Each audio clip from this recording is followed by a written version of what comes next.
The Spurs didn't lose Game 2 because they were outclassed. They lost because in a series this intense, every careless possession becomes a weapon for OKC.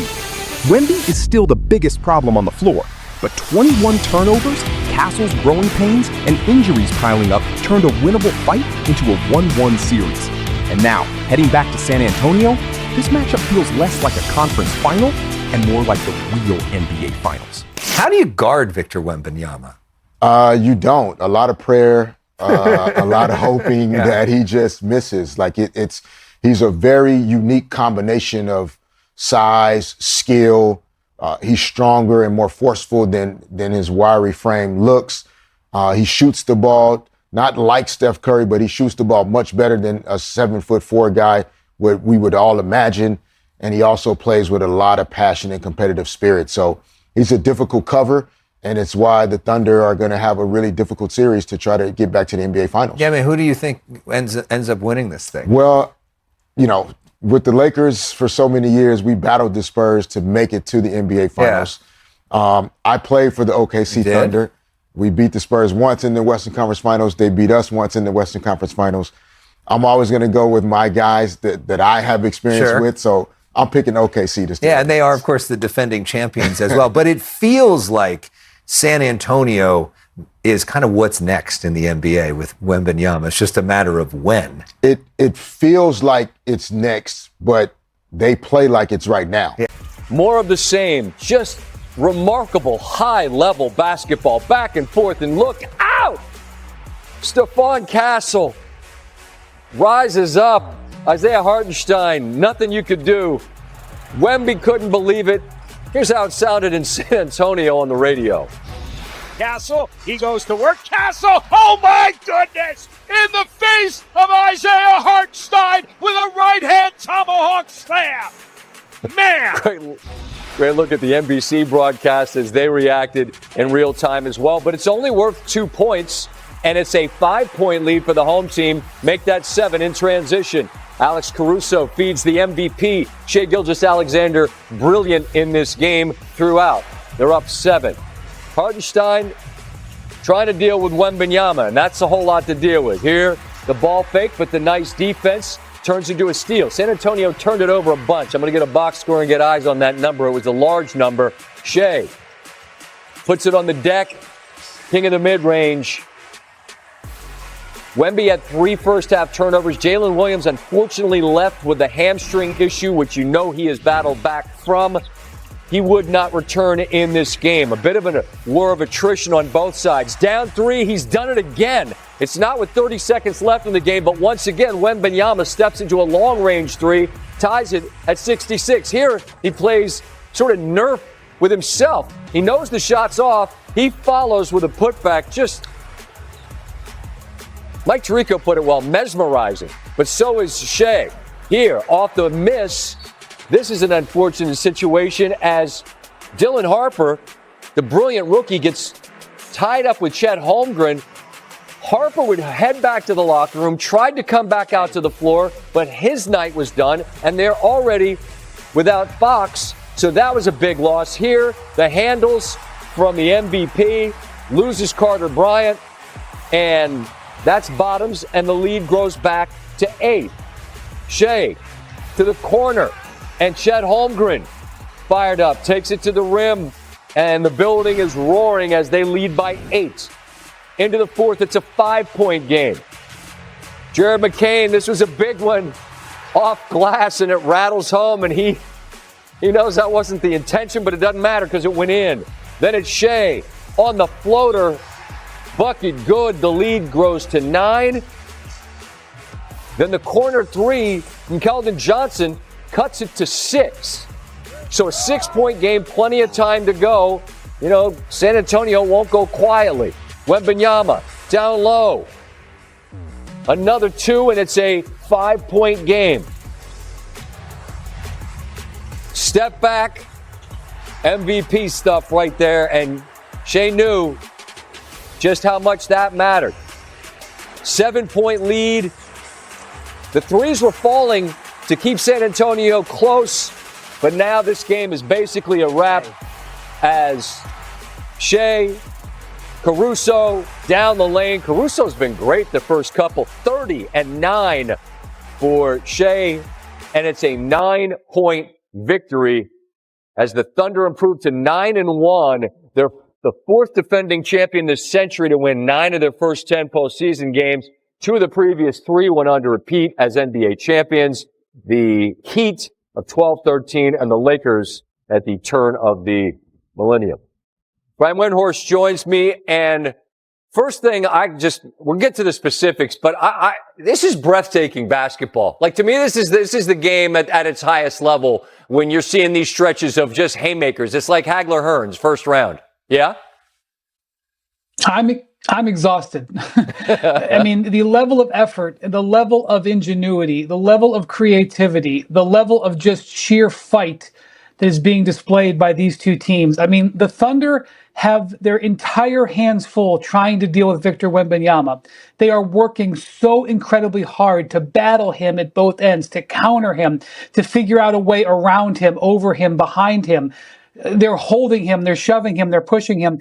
And then the Spurs are dealing with guys falling down with injury. I mean, this is really, truly going to be the heavyweight aspect of this is who's going to be standing at the end. This feels like 4 games have been packed into 2.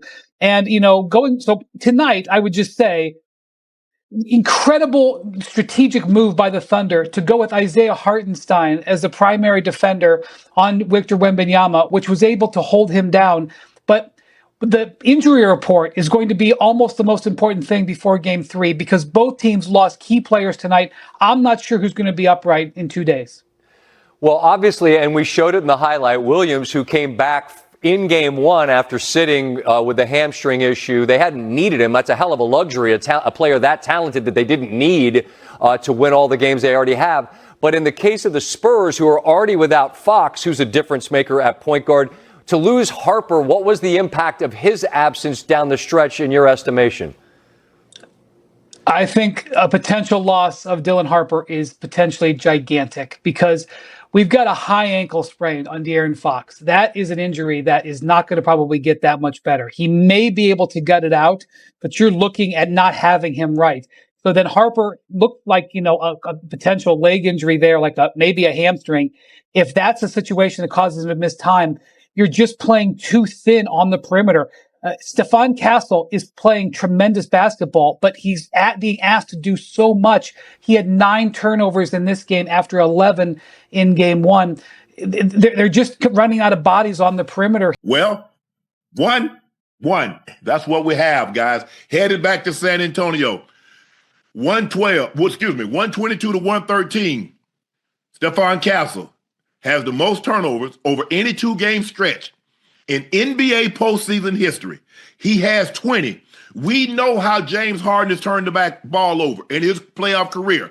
At no 2 games in James Harden's NBA career has he had this many turnovers in 2 consecutive games. Cade Cunningham is on that list with 17. LeBron James also has 17. 2 games in NBA history, this man has 20 turnovers. And Joe, I'm going to turn it over to you. He's killing them with his turnovers. He's got to do a better job protecting the basketball. Take off, Joe. Yeah, I agree.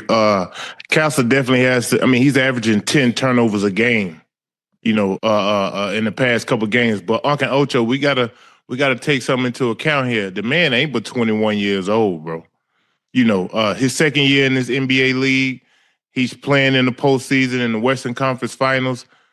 Yeah, he has to tighten that up. But outside of them damn turnovers, hey man, they win the game, Joe. Yeah. I'm saying they probably would if he don't turn over as much, but he playing some damn good ball. I like his aggressiveness that he has on offense and defense. Uncle Ocho, I mean, my God, he came through the lane off them 2 feet. When we talk about them 2-foot jumpers, you let him get to the launch pad, it's over. He put that boy in the rim. But all ain't bad for San Antonio. What is going to hurt him is, can Harper come back? How significant is this injury that Harper has? Because he's a big part of what they do. I know he's just a rookie, but hell, man, them 2 guys at the 1 and 2, Dave gave OKC hell, in these first couple games. I can offset that if I get De'Aaron Fox back. The question is, J-Dub, and a Jay Mitchell. Yeah, that is going to be the issue, Joe, because you saw J-Dub got ice on the back. That ain't a good sign. I think he done. You saw a Jay Mitchell go out of the ball game. Now they're already thin. So now you dig deeper into your bench. If you get De'Aaron Fox back, you says, okay, I'm cool. I can weather the storm.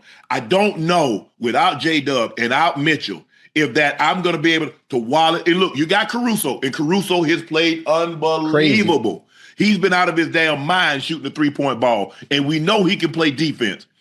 But Joe, is that every time they get close, Castle turn it over. Look at points off a turnover that he created for the Thunder. He's got to do a better job of that. He's too good of a player. And then some of them are just, I'm like, bro, what are you doing? And go ahead, Ocho. I'll go after you. Go ahead, Ocho. I was going to say those turnovers, especially in the first half. I mean, it was alarming at the rate he was turning the ball over. But I think at times it's overlooked as opposed to the way we mentioned James Harden and the fact that he turns the ball over so much, but he's giving you nothing on the offensive end. And with Castle being so aggressive on both ends of the goddamn court, it's kind of overlooked. But in hindsight, if you look at it, you take some of those turnovers away. If you got 20 in the last two games, you take some of those away, even though you were able to win the last game. I think the game and the result is a little different if he handles it a little bit more careful with the ball in this game tonight. Hey, Joe, you said something very interesting. You say Hartenstein is doing some stuff. He's grabbing him, clutching him, and the refs can't see that. They can't see that in OKC. It's amazing how the eyes get clear once they get to San Antonio. Hey, Hartenstein was nice tonight, Joe. On the glass. You see how many second chance opportunities? I was just going to say that. Not only the second chance opportunities, right, but he was so effective all during the game. He gave you 10, but what he meant to this game for them to win, it don't even show up in the box score. It don't even show up in the box score. So, I mean, the second chance points, him rebounding, defensively. I mean, dude, for someone that can't move, he can't move. Completely Hartenstein, completely different from Wemby. Completely different. He played one hell of a goddamn game tonight, and he fits so perfect with what they want to do over there in OKC. It's pretty dope. Okay, hey, listen. When you listen to him, he said in the first game, they just kind of let Wemby kind of roam around, do what he wanted. Hell, they kept a body on his ass. They kept chugging him tonight. I seen him complain to the ref a time or two. So that's when you're doing your damn job. They were being physical out past the damn 3-point line, Joe. I saw Chet trying to lean on him. I saw Hartenstein trying to lean on him outside the damn 3-point line. They're not even letting him get inside the 3 line before they're physical and touching him up. You got to. When asked about the impact of moving Hartenstein on the Wemby, SGA answered, "I'm not sure if it was good, to be honest." Bill Simmons tweeted, I didn't think Hartenstein would be playable in this series, but if he's going to be allowed to maul and grab Wemby like on every play, he should play 48 minutes, which is hilarious. SGA, you're the 2-time MVP, and you know more basketball than I'll ever know. The only reason that you're not down 0-2 is because of what Hartenstein was able to do and keep Wemby off the glass and do all the things that he was able to do. He gave you 10 points, and he gave you valuable minutes, because there are a lot of times when you got Caruso or you got Dort on him, he was going over there back, getting the rebound and putting it back in. So when you go back and look at this film, which I'm sure you would, and I look, the emotion of the game, and I don't know if you really heard the question of what she was asking, but the reason why you're not down 0-2, you played extremely well, but Hartenstein did an unbelievable job. If you can believe 21 and 17 with 4 blocks is doing an unbelievable job. It is, considering that he had 41 and 24 and 4 blocks the other night.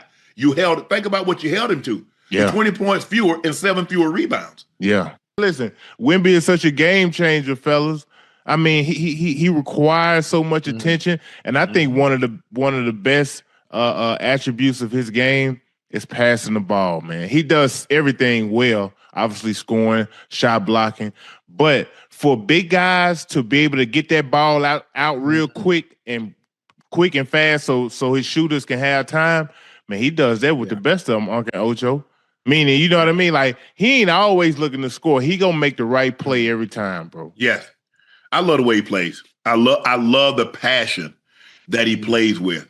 And in the series, it's like he make a mistake, or his teammates make a mistake. He ain't, sometimes you see that body language, everybody like, dang, Yeah. Hey, it's okay. Yeah. It's okay. It's okay. And guys are gonna love playing with him, are gonna love playing with him because he knows he can erase a lot of my mistakes. Yes, sir. I make a mistake on defense, go on back there to that eraser. Go on back there. Thanks. Because not only is he a problem, he's an issue. Yeah. So, you got issues, you got to troubleshoot those. Problems you try to solve. Yeah. He both of them. Yeah. So in the whole part, you try to show, okay, Mr. Johnson, I think what's going on with your car right here. Let me put it on the lift. I can get up under there and see right, so I can maybe troubleshoot some things. Yeah. Then they're gonna come out. Mr. Johnson, we got a problem. Your ordinator, your voltage regulator, your cataclysmic converter. Yeah. Shot. Yeah. That's Wemby. You're like, he's 7'5". Whoo, Lord, have mercy. He can shoot at a high percentage from the three. He can put the ball on the floor. And in one step, 1.5 steps, he can dunk the ball from the three-point line. He can erase all mistakes that our defense make. Whew. It's tough, bro. He makes the game easier for those guys around him, bro. Think about it. If you're a point guard, Uncle Ocho, that's who you want to run the pick and roll. I seen him run the pick and roll early in the game, and he popped, and it kind of messed OKC up. He popped, caught it, shot a three. Boom. If he making that, it's a wrap, bro. Because what the hell we supposed to do? We can't switch it. You know what I mean? I just think he's too much of a deadly weapon, bro. Like, he's showing everything. And the fact that he just plays poise, patience, he understands and knows, man, look, from here on out, it's going to be physical, and I got to prepare myself for it. You're right. You just, I'm just such a huge fan of Harper, bro. I hate to see him go out, Uncle Ocho. I'm talking about the way he be big by, man, that man going at Lou Dort like that, man.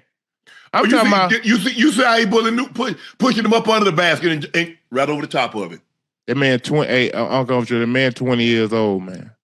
Did you see how he got the rebound, how he got hurt, how he got that rebound with one hand like, all in one motion. Get off me, damn. You think he hype extended his knee? I thought it was his ankle. It might have been his knee. I don't know. I hope he's young enough he can bounce right on back.